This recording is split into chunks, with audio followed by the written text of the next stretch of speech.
Hello guys, আজকে আমরা দেখতে চলেছি 2024 সালে মুক্তিপ্রাপ্ত থ্রিলার মুভি ইডেন, যেটা একটা সত্য ঘটনার উপর তৈরি করা হয়েছে। তাহলে আর দেরি কিসে, চলো শুরু করা যাক। শুরুতে আমরা দেখতে পাই প্রথম বিশ্বযুদ্ধ শেষ হওয়ার পর পৃথিবীর আর্থিক অবস্থা খুবই খারাপ হয়ে যায়। সেই সময় এক স্বামী স্ত্রী তাদের সবকিছু ছেড়ে পৃথিবীর অন্য প্রান্তে থাকা এক নির্জন দ্বীপে চলে আসে। সেখানে রিটার্ন নামের লোকটা মাঝে মাঝে কিছু চিঠি লিখে দেয়, যা ওখান দিয়ে যাওয়া জাহাজগুলো তুলে নেয়। এর মাধ্যমে পৃথিবী জানতে পারে যে সে ওখানে কিভাবে থাকছে। রিটার মনে করে যে মানুষের জীবন শুধু কষ্ট সহ্য করার পরেই শান্তিতে ভরতে পারে। যদি সবকিছুর শুরুতেই পাওয়া যায় তবে তারা সে উন্নতি পাবে না যার তারা স্বপ্ন দেখছে। এখন আমরা কয়েক বছর পরের দৃশ্য দেখতে পাই। আমরা একটা ফ্যামিলিকে দেখি যেখানে স্বামী হেনজি ও স্ত্রী মার্গেট এবং তাদের ছেলে হ্যারি আছে। এরা নিজেদের সব সম্পত্তি বিক্রি করে দিয়েছে এবং নিজেদের বাকি জীবনটা এখানে কাটানোর স্বপ্ন দেখছে। আসলে হেনজি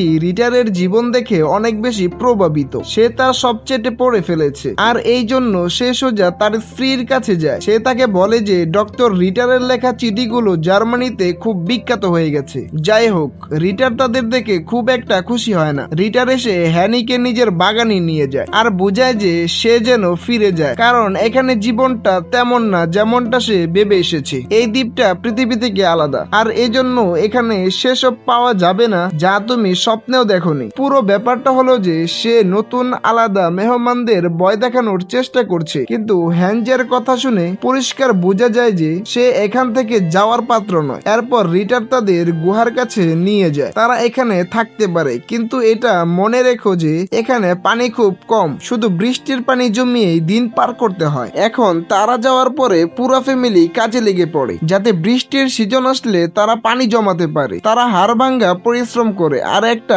পাইপলাইন বানিয়ে ফেলে, যার পানি সুজে গিয়ে একটা গর্তে পড়ে আর তাদের পানির সোর্স তৈরি হয়। এক রাতে ডোরা তার স্বামীকে বলে যে সে এই ফ্যামিলি আসার সাথে খুশি না, তাদের এই জায়গায় নিয়ে যাওয়া ঠিক হয়নি। তখন রিটার জানায় যে সে তাদের এমন জায়গায় ছেড়েছে যেখানে না ফসল হতে পারে, না সহজে পানি পাওয়া যায়। তারা কিছুদিনের মেহমান মাত্র। এটা শোনার পর ডোবার মুখে একটা শান্তির হাসি আসে। অন্যদিকে মার্কেট কঠিন সব সমস্যার সাথে যেমন তেমন করে রাত কাটায়। অদ্ভুত সব পোকামাকড় আর বনজ জানোয়ারের আওয়াজ তাকে ঘুমাতে দেয় না, কিন্তু তারপরও সে একবারের জন্য বলে না যে তাকে ফিরে যেতে হবে। এর মধ্যে আমরা জানতে পারি যে সে 3 মাসের প্রেগনেন্ট, যা শুনে হ্যানজি অনেক খুশি হয়। দুটো ফ্যামিলি নিজেদের প্রতিদিনের কাজকর্মে লেগে পড়ে। তখনই একদিন তারা তোপ বা কামানোর গলার আওয়াজ শুনতে পায়। তাকিয়ে দেখে যে তাদের দিকে একটা নৌকা আসছে, যা আকার অনেক বড়। কিছুক্ষণ পর যখন সেটা পারে এসে লাগে, তখন সেখান থেকে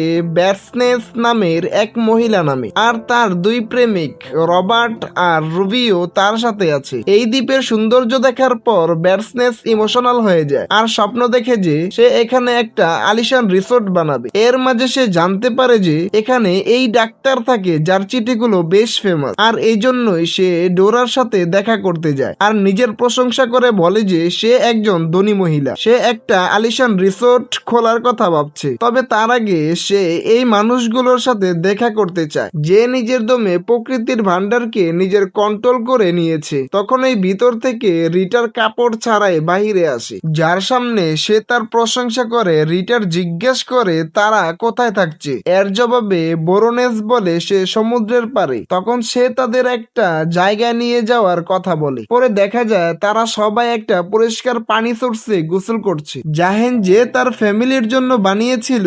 যখন সেটা দেখে তখন সে রাগে আগুন হয়ে যায়। তখন ব্যারিনাস মাফ চায় আর এখানে সে নিজের পরিচয় দেয়। সে জানায় যে সে তাদের নতুন প্রতিবেশী আর এখন সেখানে একটা আলিশান রিসোর্ট বানাতে চায়, সেই কারণে সে এখানে এসেছে। এ সময় সে তাকে তাদের চিঠিগুলো দেয় যা শহর থেকে এসেছিল। সে বলে যে চিঠিটা সে যেন তার কাছে পৌঁছে দেয়, মানে রিটারের কাছে। যখন হেনজি সেটা নিয়ে যায় তখন সেটা আগে থেকেই খোলা ছিল, যা দেখে রিটার রেগে যায়। তার মনে হয় যে সে এটা আগেই পড়ে ফেলেছে, কিন্তু বেনজি এমনটা করেনি। সে জানতো যে এসব ব্যাটসেনের কাজ, এজন্য সে তার কাছে যায় আর বলে যে সে আসলে এই 2 প্রতিবেশীর মধ্যে কেন ঝগড়া লাগাতে চাইছে, যাতে তার কোনো হাত নেই, বরং তার প্রতিবেশী পানি সোর্সের ব্যাপারে বলেছিল আর বলেছিল যে আমরা ওখানে গিয়ে গোসল করতে পারি। হ্যাঙ্গু যে বুঝতে পারে যে সে চায় না তারা তারা কেউ এখানে থাকুক।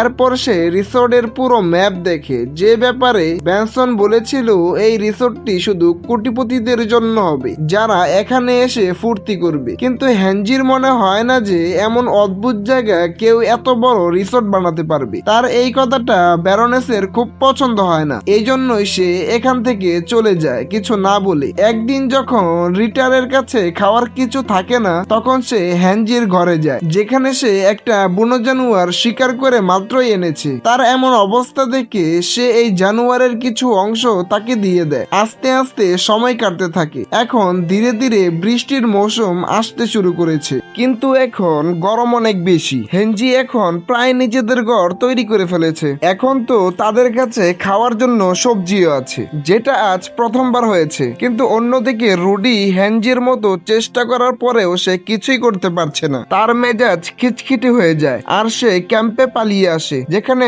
রবার্ট আর বনিস একসাথে ফুর্তি করছিল। যখন ব্যানার্স রুডিকে দেখে, তখন সে বলে যে গিয়ে তার জন্য কিছু খাবার নিয়ে আসুক। সে তো আগে থেকেই রাগে ছিল, আর এখন তার আবদার শুনে আরো বেশি রেগে যায়। সে বলে যে তাদের কাছে এখন না কিছু খাবার আছে, না পান করার মতো কিছু আছে। এসব তার ভুল, যার কারণে তারা সব এখানে ফেসে গিয়েছে। সে শুধু স্বপ্নই দেখছে। এখন এই কথাগুলো ব্যানেসের খুব খারাপ লাগে, এই জন্য সে কাঁদতে কাঁদতে জঙ্গলের দিকে দৌড়ে যায়। ছোট্ট একটা ব্রেক দিয়ে আবার মূল গল্পে ফিরে আসছি। এদিকে গড়ে থাকা মার্কেট যখন কাজ করছিল, তখন ম্যানুয়েল আর রবার্ট দূর থেকে লুকিয়ে লুকিয়ে তাকে দেখছিল। এর মধ্যে হঠাৎ মার্কেটের পেটে ব্যথা শুরু করে, যদি এখনো তার বাচ্চা হওয়ার সময় বাকি আছে। আর এই সময়ে ঘরে না আছে তার ছেলে আর না আছে তার স্বামী, দুইজনেই শিকারে গেছে। এই জন্য সে নিজেই সাহায্যের জন্য এগিয়ে যায়, আর পিছন থেকে আসা দুইজন ঘরে ঢুকে পড়ে। কিন্তু বেশি সময় ধরে কিছু চুরি করতে পারে না, কারণ ব্যথা কাতরে থাকা মার্কেট ঘরে ফিরে আসে। সে নিজেই একা নিজের বাচ্চা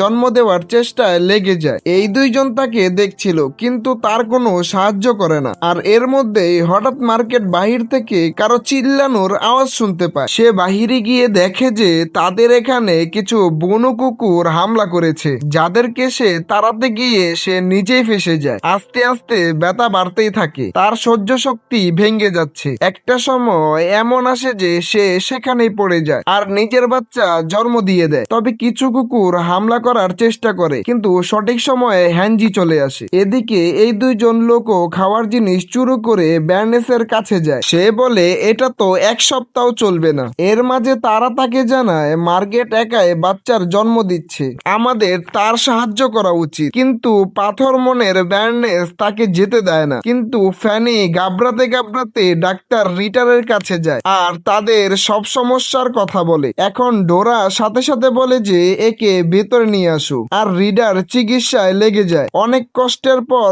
সে তার ভেতরে আটকে থাকা একটা অংশ বের করে আনে। তাতে মার্কেট একটু